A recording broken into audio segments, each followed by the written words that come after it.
this regime is threatening the climate. I mean, it's the most serious enemy of arresting climate change. It's also clearly at this point a genocidal regime that is putting an ethnic minority into camps and treating them in simply ways that we haven't really seen. Talk about Bosnia. I mean, these are concentration camps for people for hard labor and for re-education and all the rest of it. And the more stories we hear, the worse it seems. If a genocidal regime that is aggressing its neighbors and has a totalitarian structure, if that does not provoke a hawkish stance from the United States, what would? So I think there's a lot there to disaggregate. Well, obviously, so you take which part of that you want to and unpack it as you will. So I think it's certainly true that there were people in a kind of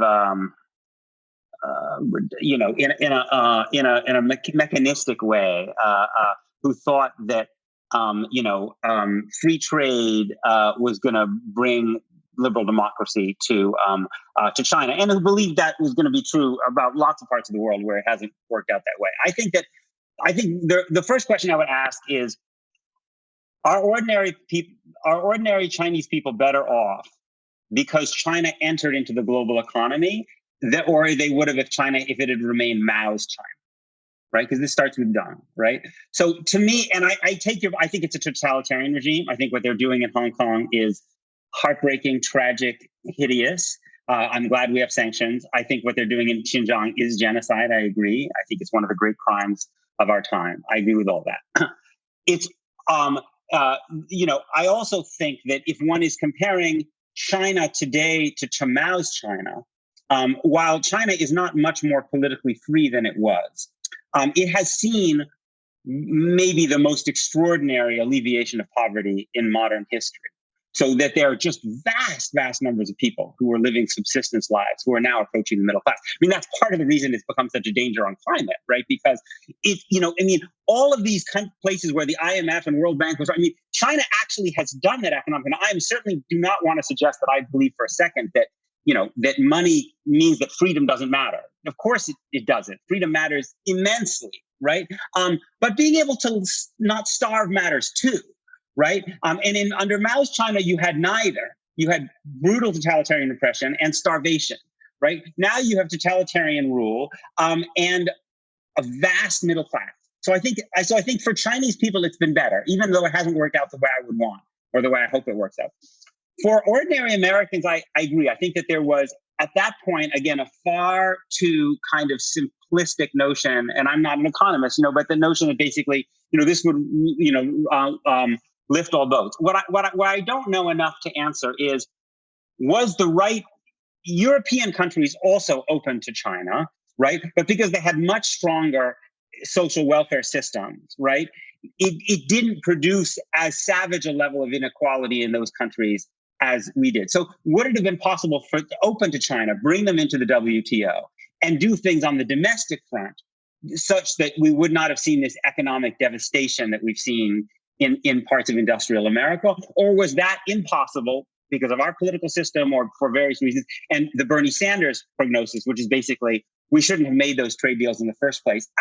I don't really know enough, to be honest, to have a clear, a really well thought out answer to that. But I definitely agree that the consequences have been very severe economically for a lot of Americans. And in terms of where it brings us today, I think that, first of all, I start with the assumption that the two greatest threats that China poses to the United States are, first, its contribution to climate, and secondly, its contribution to pandemics. Those are the ways in which they threaten us and maybe the whole world the most. And those can only be solved through cooperation. That's very different than the Soviet Union.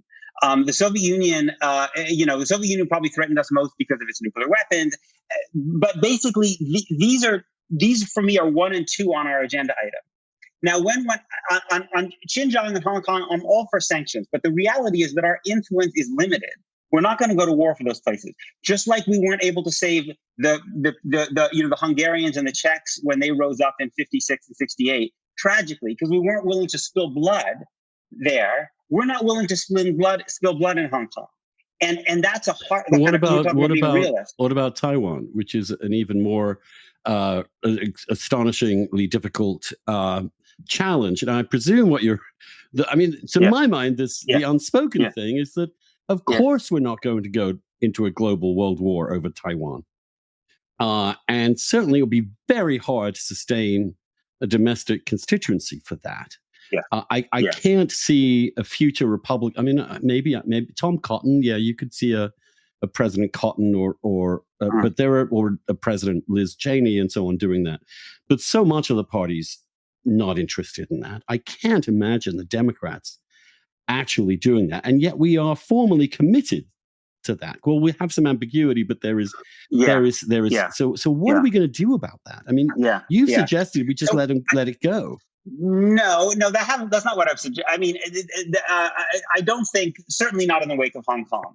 I think that any illusions that anyone had about a one country, two systems model in Taiwan, in which Taiwan gets to maintain its autonomy I think that's absurd after what we've seen in Hong Kong. So I think that's, to me, inarguable.